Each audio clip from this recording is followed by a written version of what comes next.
What are we doing? Where are we going? Nice to see you. And why are we going there? Now, these are questions that me and my wife, Carla, have been asking each other for the last 20 years. And at first, the answers to those questions were very pedestrian in nature, very survival-based. We are doing this because we need money to pay bills. Anybody know what I'm talking about? As we started to earn more money and the money superseded the amount that we needed for bills, those questions started to take on a different meaning. I watched my parents have no plan. You know what their plan was? To work hard. I would watch them distract themselves with entertainment, like Dolphins football games. I watched them distract themselves with alcohol and with substances. And as a result, 30 plus years later, not having a plan has repercussions, does it not? Riddle me this. Why do we live in the richest country in the world and 65% of people live paycheck to paycheck? Is it because of a lack of opportunity? No. It's because of a lack of a plan and a strategy on how to accomplish that plan. Does that make sense? So I watched this and I personally made a decision. I'm like, look, this is not acceptable to me. Okay? I do not want the people that I love and care about and my future family, this is before I met Carla, I don't want this to be my experience because it's not fun, because in that environment, things go along with it, does it not? There's substance issues. There's domestic stuff. There's divorce. What's the main reason why people get divorced? Money! And yet we don't have a plan. Our plan is just to work hard, and that shit doesn't work. And yet we keep doing it over and over and over and over and over again, as though something different is going to take place. So I'm like, look, I don't know what the way is, but I'm either find the way or make the way. And really, to my chagrin, after 16 years of formal education, 12 in high school and a few more in college, nobody taught me how to plan. Nobody. Isn't that kind of interesting? They taught us that the Spanish Armada was in 1492, which fucking helps me zero. But they didn't tell me how to make a plan or have a strategy. Nobody. Now, we can get into a nuanced conversation as perhaps that's maybe by design. I don't know. I'm not really too concerned about that. What I am concerned about is I was like, okay, I need to understand how to plan. And I need a strategy. And I can't ask my parents because they don't have one. So what I started to do, I read a quote one time that said, those who do not read are no different than those who can't. Aha! Those who do not read are no different than those who can't. Ask yourself a question. How many books you read in the last 12 months? Interesting. How many? Compare that to how many Instagram posts you've seen. Compare that to how many books, how many movies you've watched on Netflix. Binge the whole season. I know you guys be watching Bridgerton in a whole fucking weekend. Don't front. As though that's going to help you. Do you see? So I was like, okay, I need to get access to this information. So what I started to read, I started to obsessively read books. And then I started to get proximity to teachers, coaches, mentors. Now, I want to rephrase that kind of name because I don't even like that name. Imagine it as a tour guide. What do tour guides have that you don't? Knowledge. And what do they do for the experience? They make it more interesting and exciting and easier. Because if you got dropped down in a country that you know nothing about and try to figure it out yourself, could you figure it out? Yes. Would it be painful? Yes. Would you go down wrong alleys? Yes. Would you end up in a neighborhood that you don't feel comfortable in? Yes. That is what a guide can do. They can condense decades worth of learning into days, weeks, months, years. So imagine there's like this big peak that I want to go to, and it's far off in the distance, and there's this jungle, and there's a lake. Could you figure out how to get to the peak by yourself? Yeah, probably. It could take a lifetime. But imagine somebody comes out of the woods, they're like, hey man, what's going on? You see that peak over there? I've been there 10 times. So here's what's cool. I can show you the fastest route. I can also show you what to eat and what not to eat. Because if you do it by yourself, are you going to eat some berries and then regret it? Yes. So I realized, okay, I need to get proximity to a guide or multiple guides so they can show me how to do this because my family of origin doesn't know how to do it. And keep in mind, this isn't me shitting on them. They're nice people. They do the best they can under the given set of circumstances. Now, what's also true is they never sought out any additional help or information. And I want you guys to realize something. We are living in an unprecedented fucking time. Do you know 150, 200 years ago, the access to humans that you had was restricted to the geographic place you were born? Now, because of the internet, you're connected to everyone. There is no shortage of information, and it's fucking free. Do you know 150, 200 years ago, people only had one book in their house because they were so expensive. You know what it was? The Bible. That was it. Now, you could have somebody, this titan of industry, who's sold a company for billions of dollars, and they could say, hey man, I'm going to tell you everything I know, all my mistakes, all my pluses, all my minuses, and it'll be $30. And you're like, wow, it's a little much money there. I don't know. That's dumb. Guys, information is currency. Write it down. Information is the real currency, not the paper shit that you chase after. And we live in a time where access to that information is unlimited. Okay? So I spent hundreds of thousands of dollars of my own money to get proximity to people who could show me and teach me a way of planning and strategizing. And what that has allowed me to do in a very short period of time is to not only sell 2,000 homes in my career, the coaching company, that sort of thing, but also make pivots and changes very quickly. So 18 months ago, I was selling 150 homes a year and coaching 30 people one-on-one and the rest in groups, about 100 total.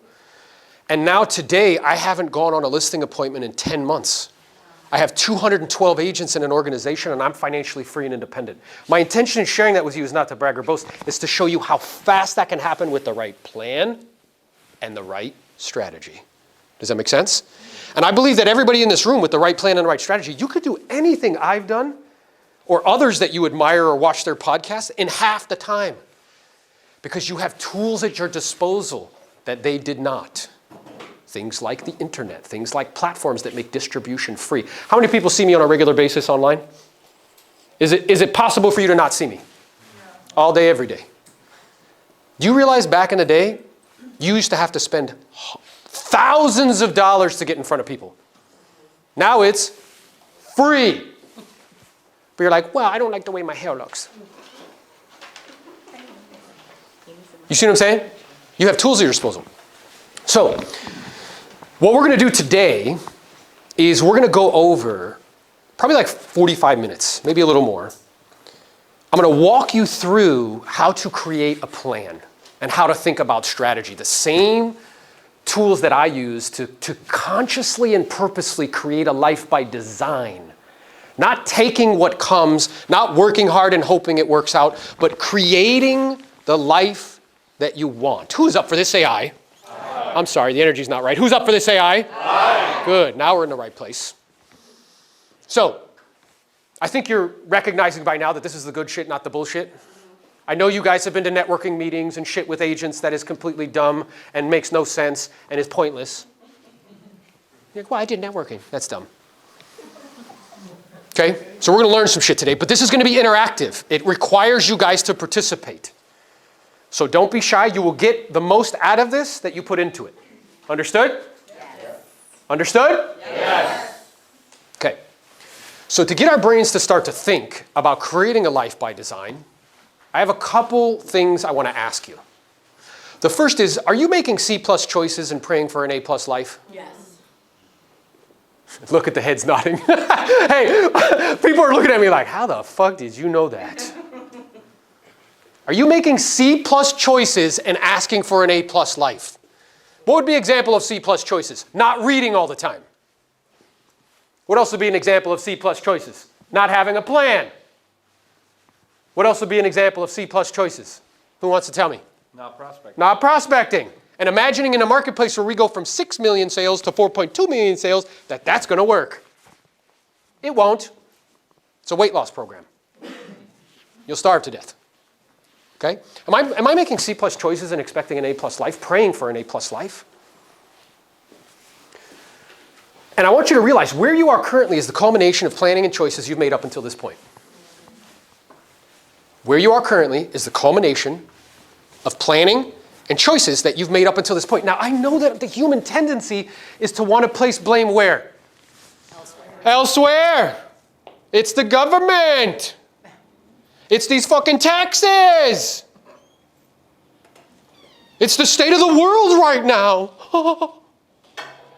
We want to constantly and perpetually be placing blame elsewhere. Why do we do that? It preserves our ego. Makes us feel righteous. It's a status game. Status games are dumb. Because what's the reward you get for winning a status game? Nothing.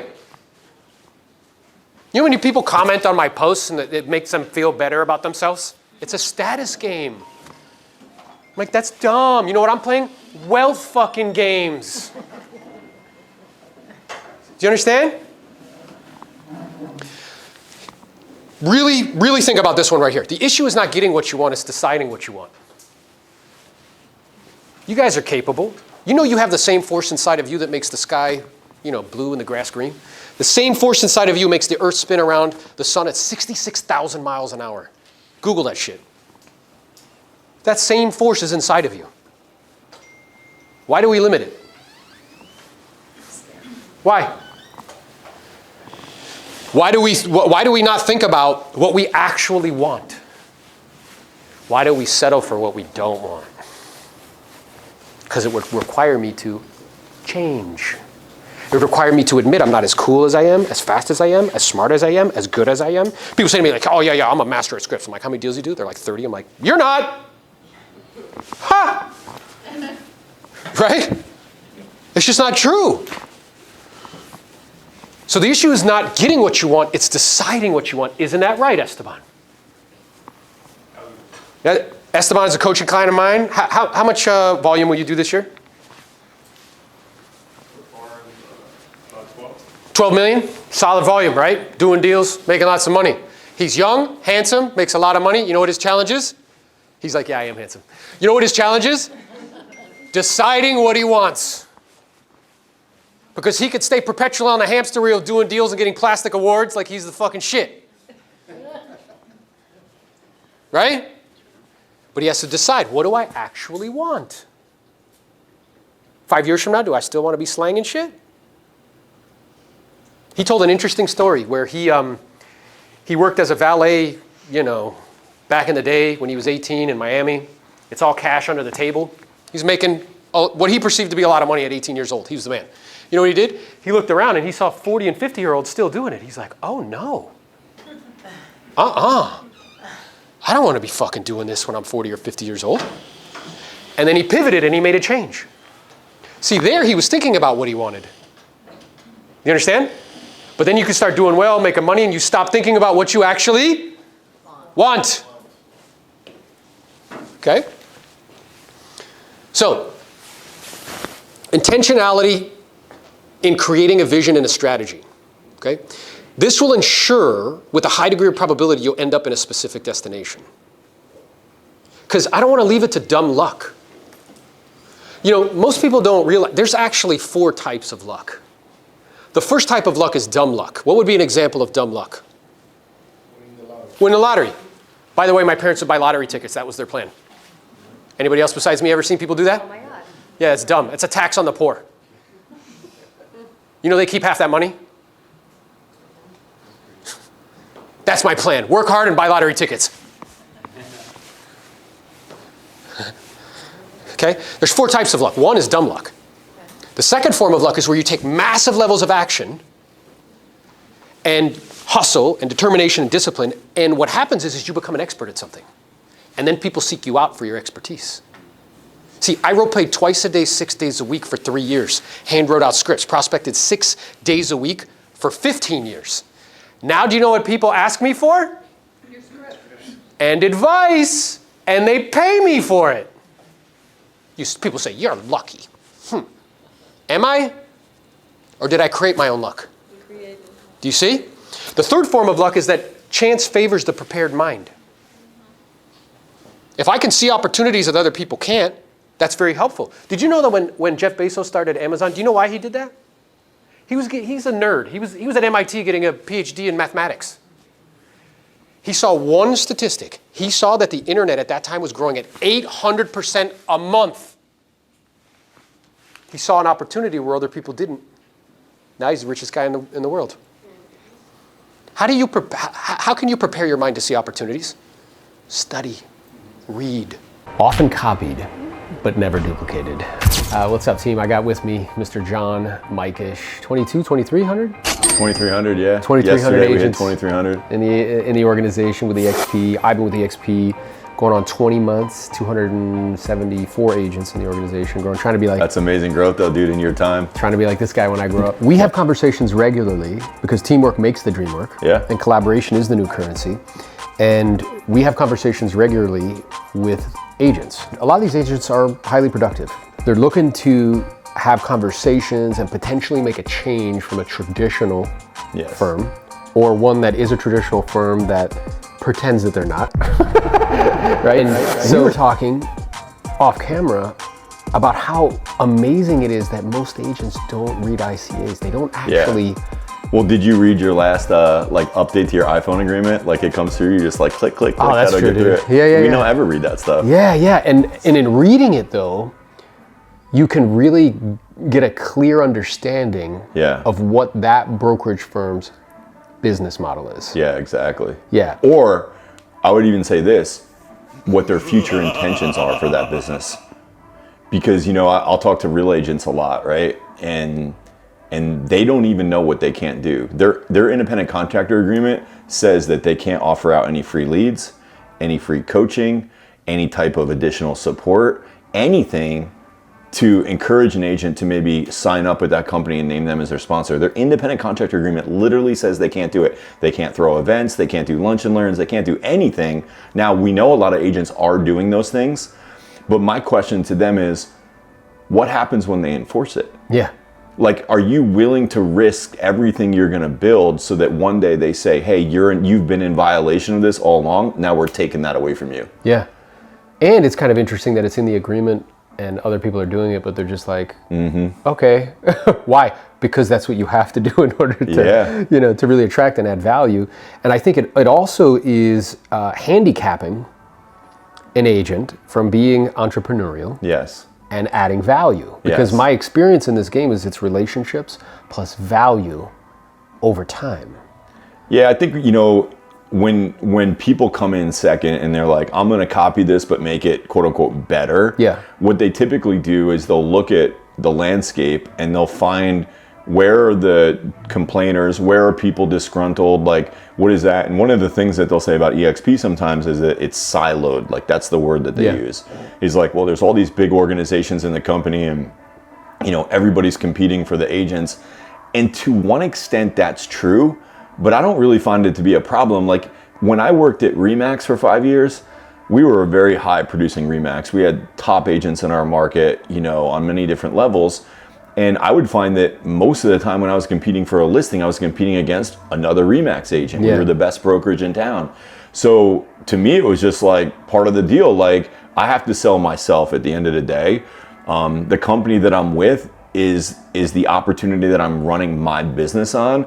But whether that's me selling real estate at RE/MAX or me building rev share at EXP, like at the end of the day, like I'm selling me. Yeah. And if I can't sell me, what am I selling? Yeah. All I can sell is the company then. And so, I'll use Real as an example. I think that there's a lot of things that they are claiming to be that are either in direct conflict to what their independent contractor says they actually are, or it's just not true. And they're saying, well, we know that some EXP agents were mad that this didn't work out perfectly for them. And that's going to happen in any business, especially when growing as fast as ours. But I just, when we look at who innovated this space, Glenn Sanford innovated it, he changed it, right? It's never going to be the same. Yeah. Real's going to come along. There's going to be countless other companies like them that are going after a revenue share profit sharing model, if you will. And really we could say, hey, Glenn innovated it through revenue share, but he really took it out of a page of the playbook that was Keller Williams with profit share. He just got into profit share and realized it didn't make any sense. Yeah. He had 1,800 people and nobody was making money. And recognized that rev share exists in that model. It just goes to a very, very, very small group of individuals. That's correct. That's really what's true. And to your point, I had this awareness hearing Glenn today speak that he's the one that's actually innovated. Yep. He's the one that created something new. So these other models that are coming behind it are copycats. Yes. No matter what they say. Yep.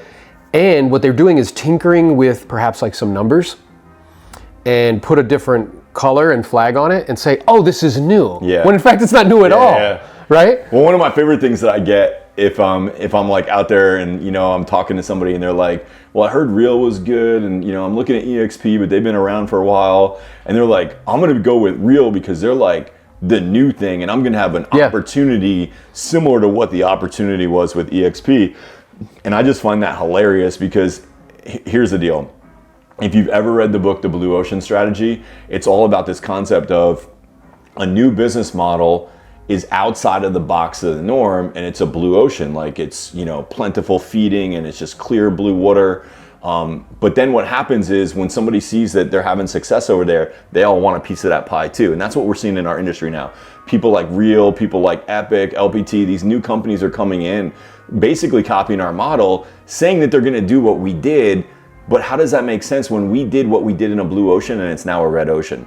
Meaning you now will never have that blue ocean space again because we've changed the model. And until somebody changes the model again, somehow, some way, we're in a red ocean now. That's right. So if you think you're gonna step into this competitive market space where you have companies like EXP that dominate, that are super profitable, and you're gonna have the same trajectory inside of that red ocean, you're very misguided. It's an unrealistic expectation. Very unrealistic. And I think what they're being sold is this idea that like the product is what's going to cause that to happen. It's like, well, wait a minute. The product is a copycat of another product. It's like coming out with another kind of flavor of Coke or something. Right. Like you tinkered with the recipe. It's like, oh, we're great. We're going to be just as big as Coke. It's like, well, good luck with that. Yeah. And I also hear, it's because it seems like a talking point. Like one was the silo. The other talking point I hear is like, well, it's oversaturated. Yeah. And to that, I'm like, well, okay, I appreciate that. At the same time, I'm with the company for 20 months. And currently our organization sits at 274 agents. Like, is it oversaturated? There are people in my market that have like 1,000 agents, 2,000 agents. And we're still growing and building. Yeah, and it's global, so there's countries that we're just going into now that we literally just opened. So ground floor, huge opportunity, and we're getting like our first couple hundred agents there, and there's room to go to 100,000 very conservatively in that country. When we talk about Brazil and New Zealand and Spain, like these countries have enormous opportunity, and we just got there. So, we're going to 100 countries, we're going to 1 million agents worldwide, we're at 90,000.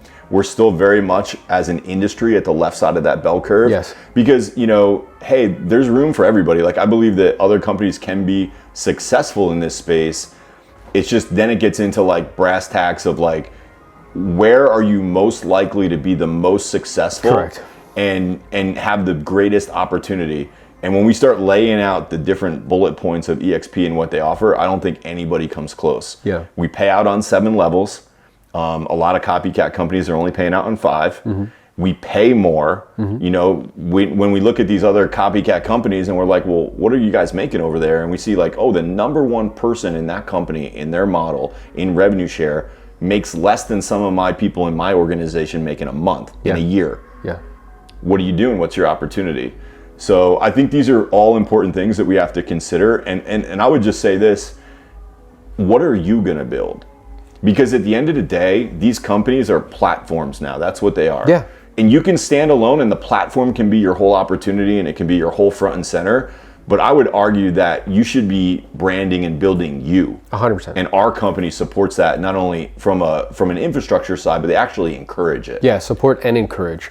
And I think the false misperception is people imagining that a product will do all of that for you. And it's not what's accurate because the model's the model, right? That's so Instagram is a platform, YouTube is a platform, TikTok is a platform. And people imagine because they sell them like a product, yo, you're gonna blow up. But the truth is like, you have to be talented, you have to add a lot of value, You have to put time, energy, effort, and resources. You have to take risk, right? Like that's what's going to actually cause that to compound and multiply. Right. I mean, it's a leadership opportunity at the end of the day.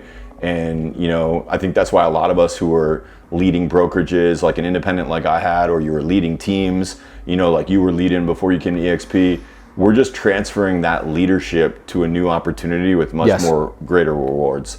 So I love it. I feel firmly that we have the proven leadership. No other company in our space has proven leadership yet. And there's a big difference between growing from, 0 to 10,000 versus 10,000 to 20,000 versus 20,000 to 50,000. Like those periods of great growth also come with a great cost. Yeah. Like the cost of scaling at those different points is difficult. Most companies don't make it. We've not only gotten through it, but through it all, our leadership has always made the right decisions for us and to protect our opportunity. And to me, that carries a lot of weight. Mm-hmm. Are there agents that are at any company that maybe are less than desirable? Absolutely. There's people in the real estate industry that are less than desirable, but that doesn't mean that I get out of the industry. So we can't use some of these things that they say as excuses. We, at the end of the day, need to show up and say, what did I do? What did I build? And how am I going to see a vision for myself and my people in the future? And we need to lead them into that. Yeah, I love that. It really is about leadership and duplication. So I think that you're one of the most learned on models. You understand them very well. You study them. So maybe what we could do for the agents or whoever's watching is just talk very specifically brass tacks of differences. Because I find it incredibly frustrating when agents come on a call and they're like, oh, like this is the same. Yeah. And I'm like, nah, dude, it's not. So let's take on a case-by-case basis, because I know the comp plan is drastically different. So one of the biggest things about the comp plan that's a little bit harder to quantify and reconcile with on the front end is that we get paid out on 7 levels and Real gets paid out on 5 levels. And explain why that's such a huge difference. I understand it. But. So, in the beginning, you're not gonna have people on your 6th and 7th level.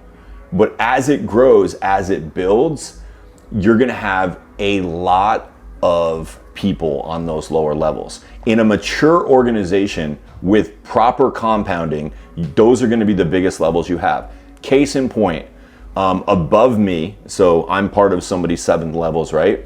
Above me, I have the top 6 people in the world for EXP, okay?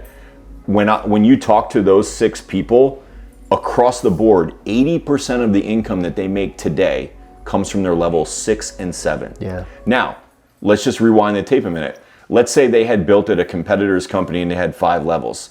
And let's just say, for simple math, let's just say that one opportunity with 7 levels pays $1 million a year. But 80% of that income is coming from levels 6 and 7. That means if you went to the company that had 5 levels, instead of making $1 million, you'd make 200,000. It's wild. And I think what is important for people to understand is the reason why the 6th and the 7th are the biggest is because of compounding. Correct. Because I know what Real has said is like, well, what we're going to do is you'll make more money on the first couple levels. Yeah. Because it's like, the way I described it to somebody recently, I'm like, it's like a magic trick. It's like, hey, don't pay attention to the 6th and 7th. You know what I'm saying? No, they want to distract you from that. And what I'm aware of is that those first 2, particularly the first, is dependent on your personal efforts. Yes. And I mean, I've been coming to these events now for 2 years, and it is exceptionally rare to find somebody that has personally attracted 50 to 100 agents. Totally. It's very, very handful rare. of people in the whole company. Like a handful of people in the whole company. So I'm actually proud of the opposite of that. When I show people kind of like what my journey's been here at EXP, I'm like, hey, you're a top producer, you're a top team leader, you run an amazing brokerage. This is kind of what it's like, is everything in your life is dependent on your effort. But at EXP, it's not. Right. And I think that's the most beautiful thing. When I look at my organization today, over 2,300 people, my personal efforts, the people that I recruited, represent 1.7% of what I get paid on today. Which is so important in terms of comp plan and models. Yes. So that's what's important that I wanted to bring up. So if there's an agent out there who's listening to this and considering different models, If rev share is part of your plan, yes, if it's part of your retirement process, if it's part of getting you off the transaction treadmill, then this is very, very important. Yeah, and this is like one of like one 10 piece. key points. Yeah.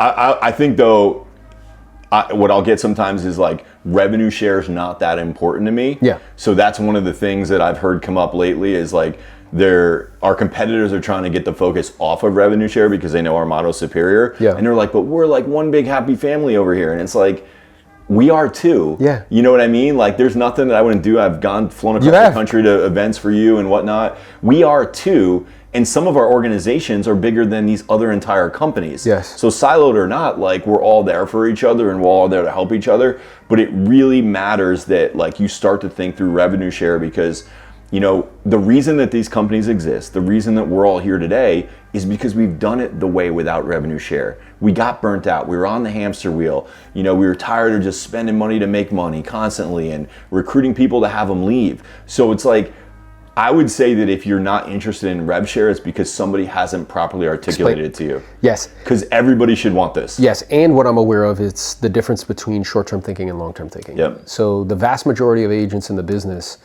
are just trying to make money to pay bills. Yeah. And because of that, they're very myopic in the sense of like, hey, I need listings now, I need deals now, versus like this long game, which is a long game that takes time to build. Yes. But in the end, I want to play long games with long people. Yes. Because most people aren't willing to play them. And the payoff is much, much bigger. Totally. So if rev share is important, again, this is a key distinction. Another key distinction I'm aware of is that with EXP, you receive rev share on all lines, won't be the full amount. Correct. Independent of the amount of frontline qualifying agents that you have. And independent of the amount of homes you sell. Right. Where in other models, you have to be in production. You have to sell houses. You have to sell, and they'll be like, well, you don't have to sell that many. I'm like, okay, but you still have to sell some. Yeah, I mean, I haven't personally sold a house since 2015, so that's really important to me. Like, if I had to jump back into physically selling houses again, I don't know that I would be here. No, and I think it also, the other thing that it does is it hinders leadership. Yeah. Because I think the reason why agents perhaps don't grow as quick as they can or as fast as they could or as large as they could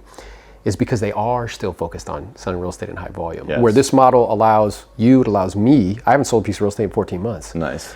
And it allows us to focus And wait, let's clarify that. There's nothing wrong with selling houses. Selling houses like made a ton of money and changed my life for my family and me. Me too. But at some point, if your goal is to get off of that path, here's a way to do it. Here's a way to do it, yeah. Our job is to market that product to the consumer who are agents. The 7-level comp plan is how we get compensated, because we don't get a salary to do that. We get compensated. How we get compensated on marketing the product page. We are professional network marketers. So what does networking entail? What you talked about. What else is marketing? Media.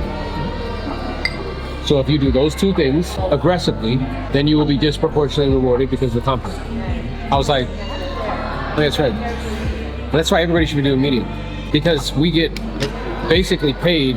We are EXP's marketing force, marketing partner. And they just share half of the revenue with us. Casey was the blonde? The one whose husband died that they gave the award to. She is a professional network marketer. She's been in a network marketing company called New Skin for like 25 years. So she's built a large organization there. Plus she has 2,000 agents in. That's why when I hear her speak, like she knows the end. Like she knows what the business is, inside and out. She gets it and has executed. Well, she's very clear. Because in that meeting they were talking about like how, we should make it to where like there's not silos and everybody's helping. And she was like, well, I'd like to offer a different point of view. Like you want leaders to lead.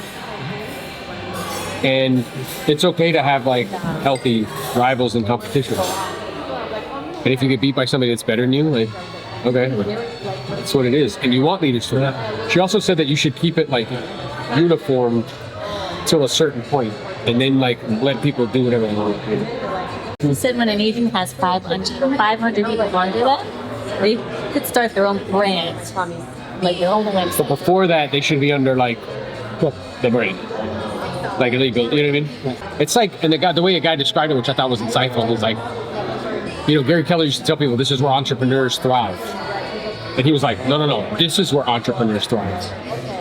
Because it's like, we're all, the platform is the platform. but it gives us an opportunity. It's like you're in an app store, and you can have your own app in iTunes. You know what I'm saying? And not everybody's going to be everybody's flavor. That's okay.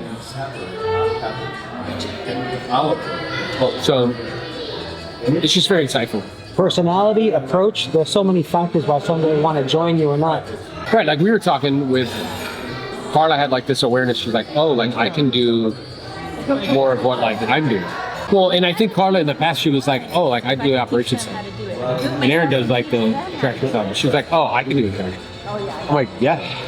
You could have YouTube videos where it says, you want to have a confidential conversation. I don't have my own calendar. But here's the thing. So what Jose was telling me at his event he was at, there's a guy there that talked about, he's basically talking about duplication, leadership.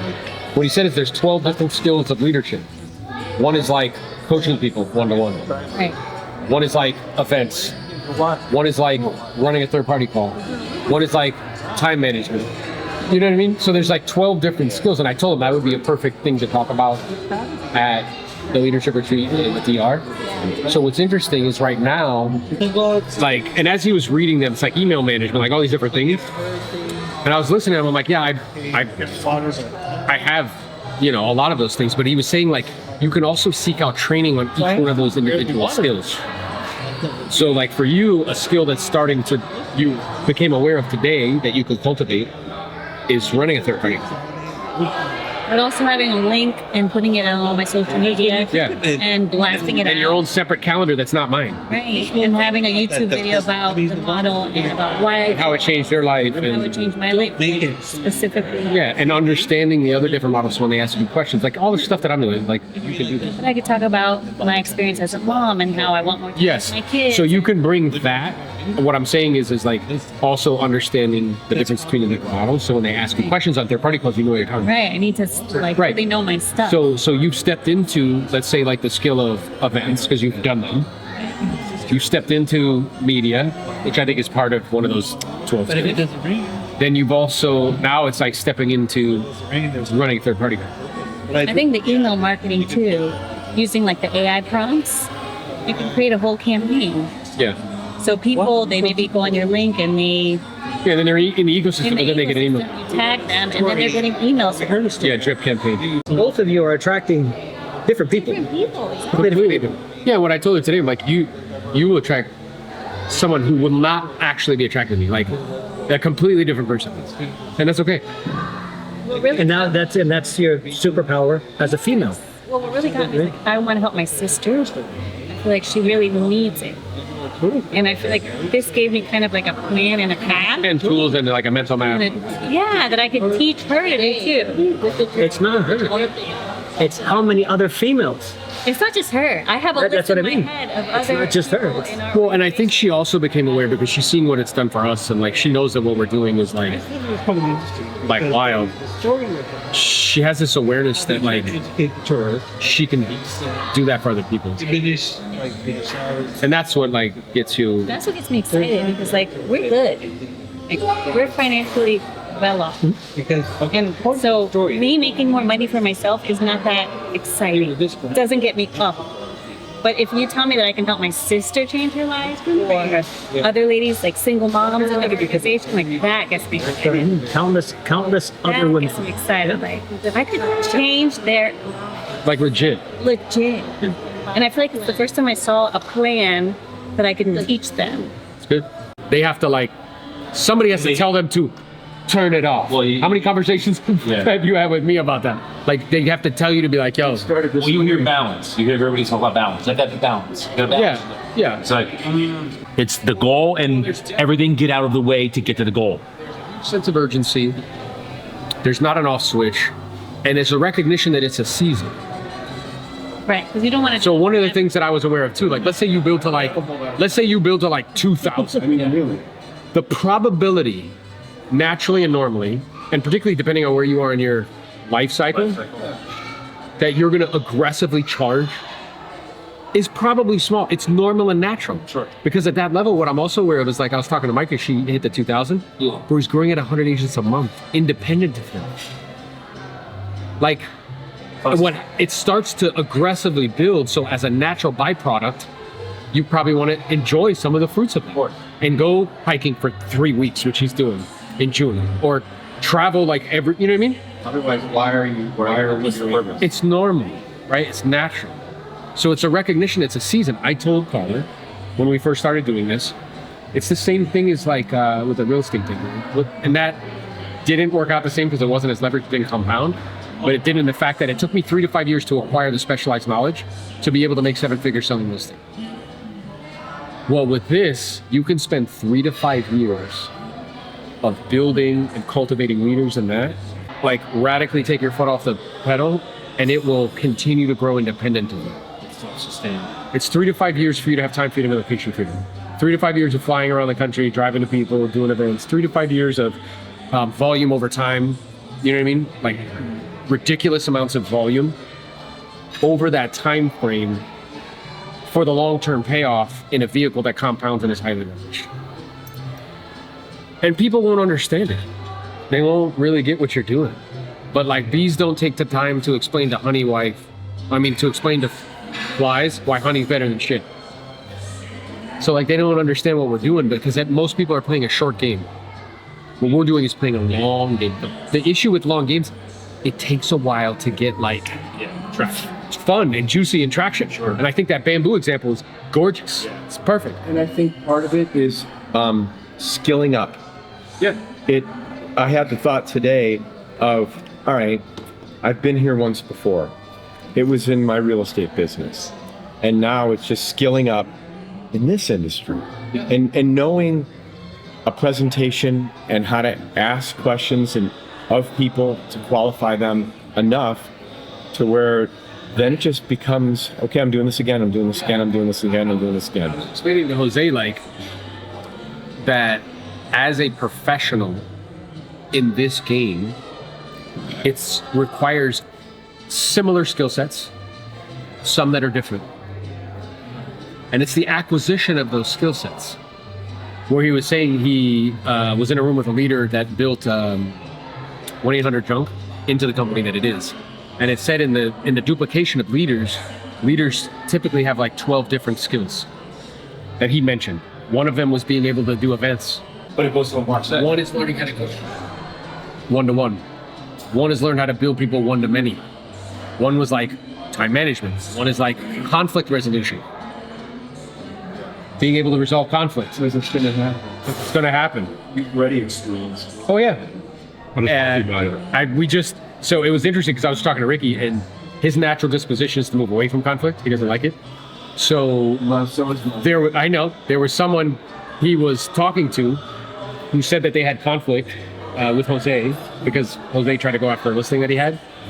But he really likes me and he likes my content and he watches it all the time and he's like all about it. So he's like, I don't know, like, what do you think I should do? And I was like, it's interesting our different dispositions because I've learned that skill set of conflict resolution, not only through selling real estate in high volume, but I also trained with Rick and with Gremlin Teaming for 10 years. So I know how to constructively work through conflict and do it well. And so his is what do you think I should do? And my answer to him was, get him on the phone right now. Let me talk to him. Right? So other people who don't have that skill set are like, let's see how it goes, like da-da-da. I'm like, no, let's get him on the phone right now.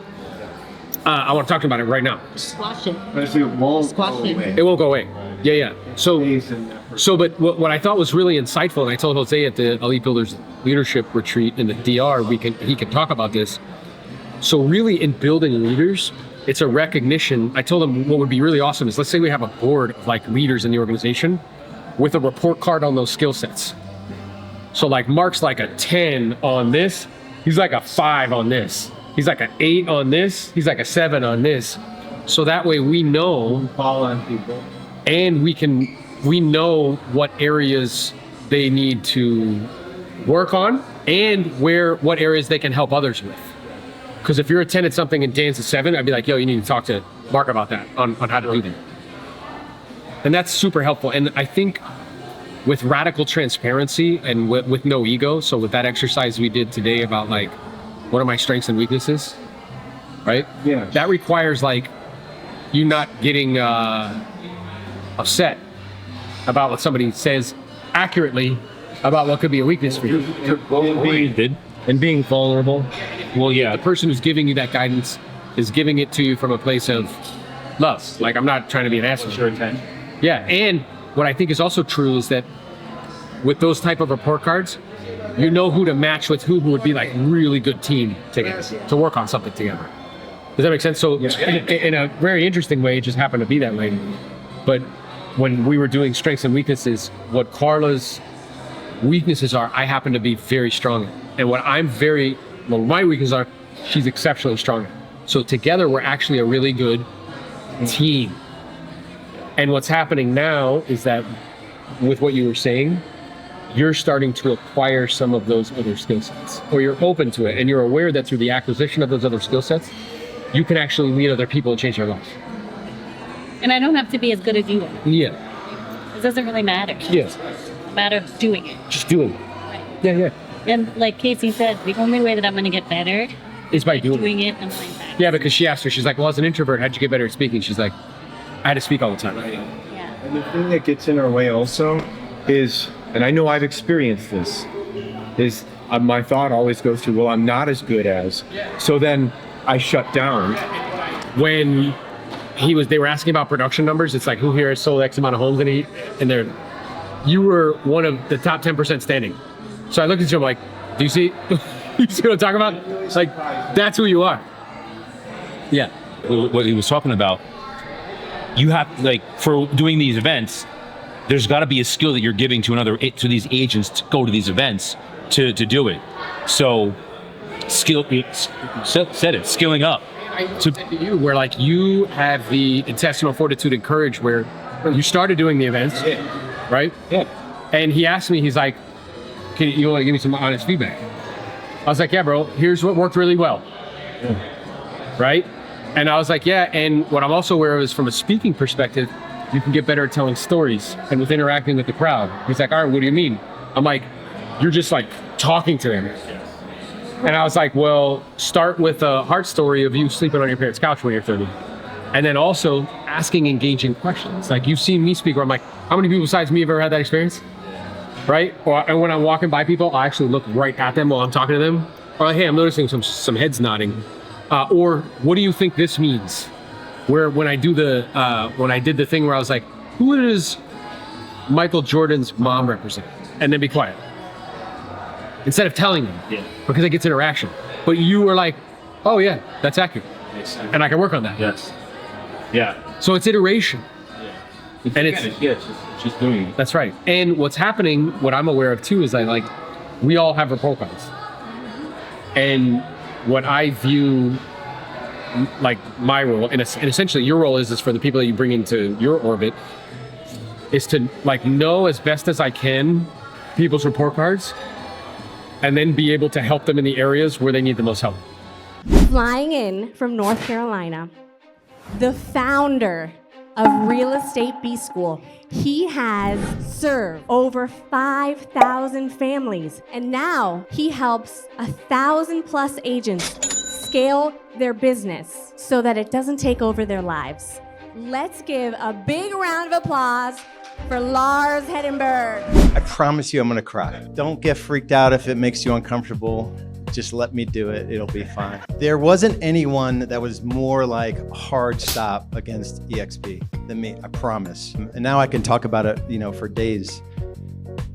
John called me on Saturday, September 5th at like noon. I remembered exactly. I'm crying already. What are you doing? Let's go.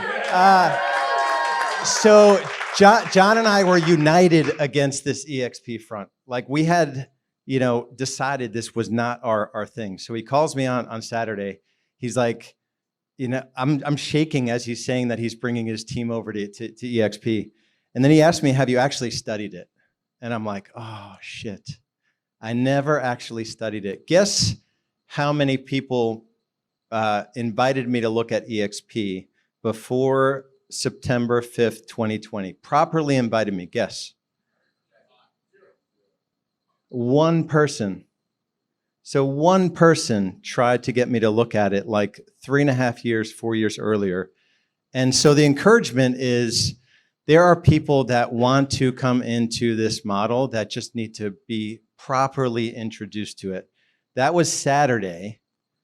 I was licensed with EXP the Friday later, 6 days later, and I had to break up with a business partner in between there. So that's the encouragement when it comes to agent attraction. The brokerage that they're at, they have not cracked the code on helping them in life, in production. All the brokerages are the same. They are stacked against the real estate agent. So just hope that's encouragement for you guys. And just don't be afraid, you know, I know you must have been nervous reaching out to me. And John, that system that he gave you, it's literally what he told me to do back then. He wrote the script. He made me, you know, create my list. I call one guy, and I was so nervous. My palms were sweating. I was reading my script. This guy's selling like 400 homes a year. I get off the phone with him. He calls me back. He's like, Lars, I just want to tell you, you sounded really nervous because this guy's really good at real estate, better than me. And I said, I am nervous.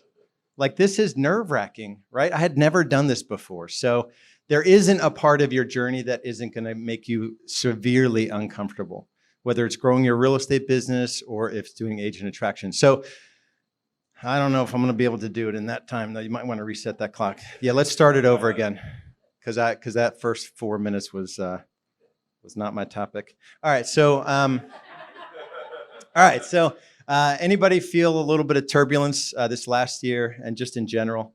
Yeah, so we're going to go through some things that you can use tactically to get through tough times. So this is kind of the question I have for you guys. And overwhelmingly, don't feel bad if you can't answer like an enthusiastic yes to this, but do I have a clear roadmap in place to take advantage of the economic shift and grow my business and wealth? Right? This is the time where agents contract. This is the time where there's so much uncertainty in the market. And I'm going to help you guys answer this question positively. So here's where I get emotional.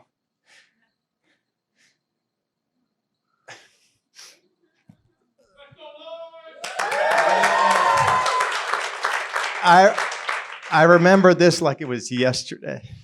So this is November 2007, and brilliant move. I left a very cozy, multiple six-figure corporate job to get into real estate, to make $37,000 net my first 10 months in real estate.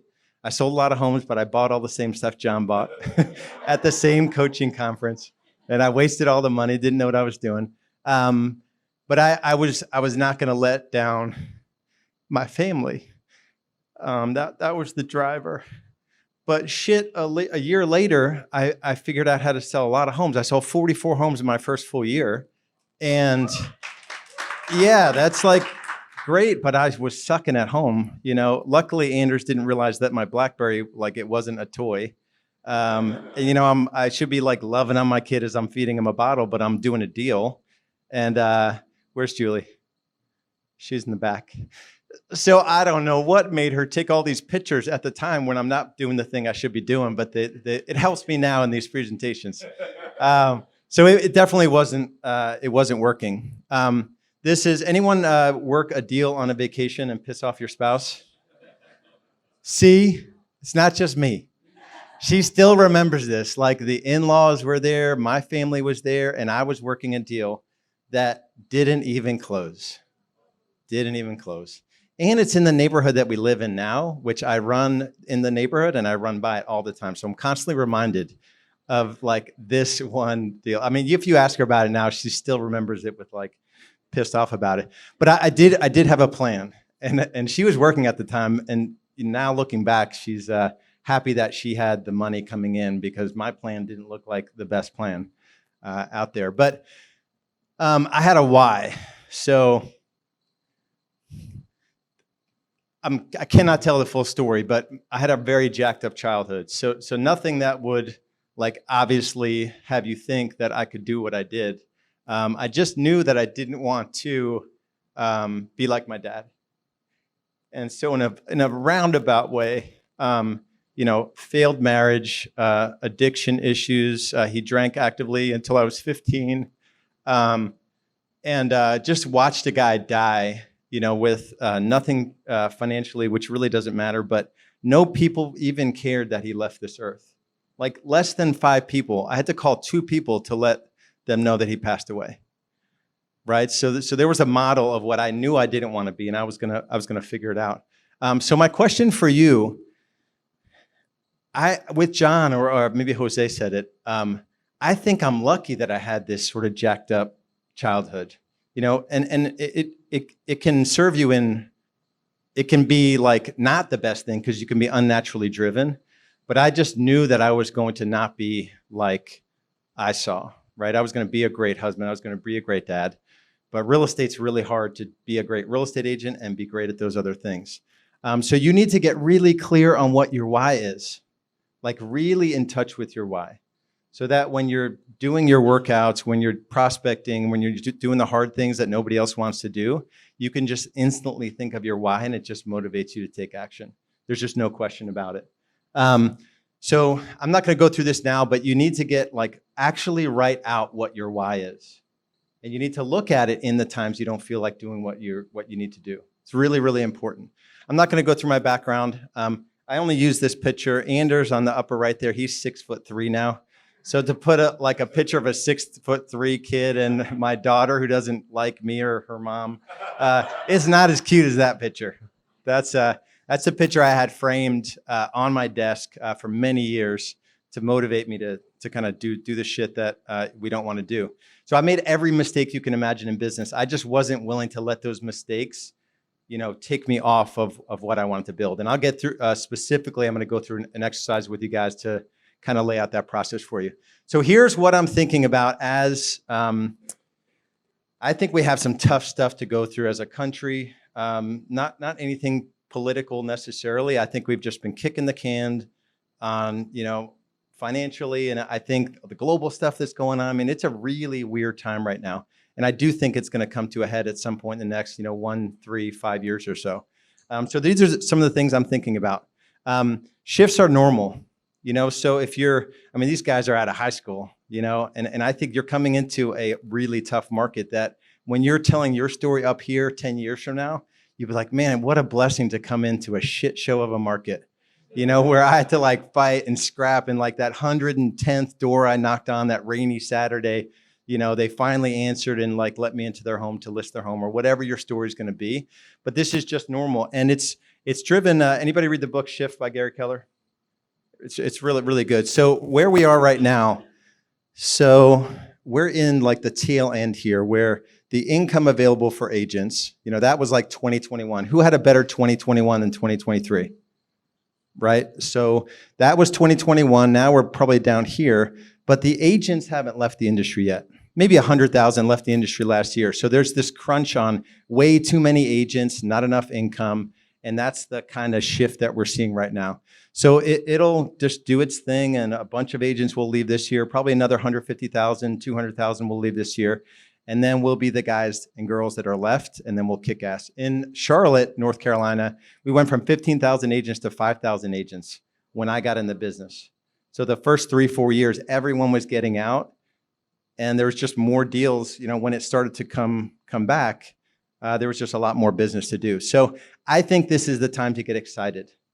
Really, really, really. And I can say that because this is the kind of shitty market that I built my business in, that now whatever your story is and wherever you're starting, this is the time where it doesn't feel like an exciting time if you're not hitting your financial goals, but you can 100% do it. So I'm following a few sources of news and what's going on.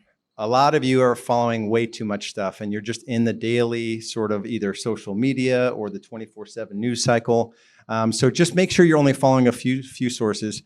I would pay attention to the fear, uncertainty, and doubt. So who's freaked out by the zeros showing up in co-broke on the buy side, the class action lawsuit?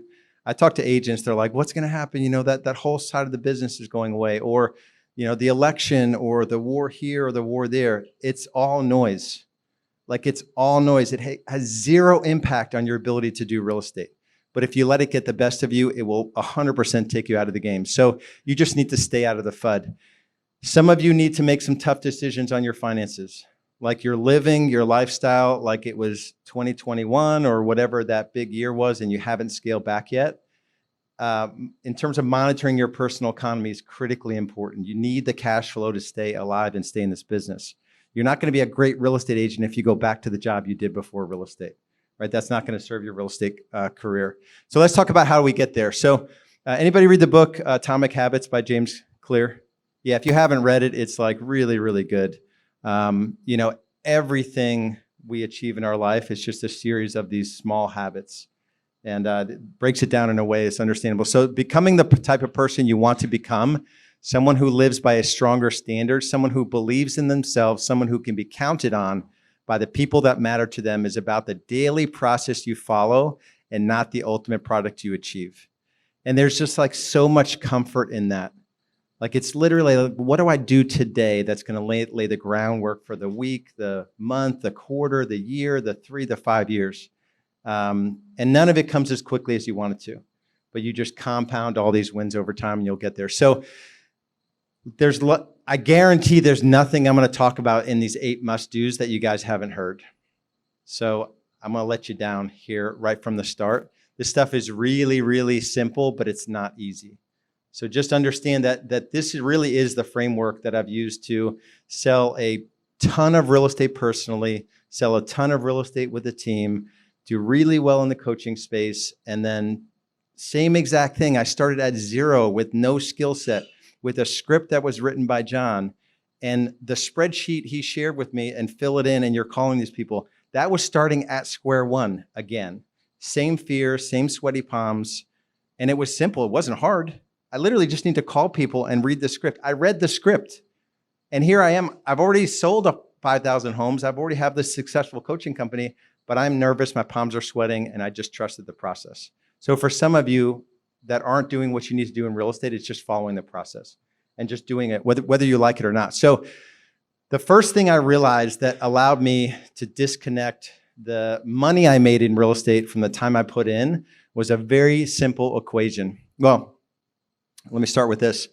This is a hard truth for some of you. The income you've been making in real estate is simply the result of the choices you've been making with your time.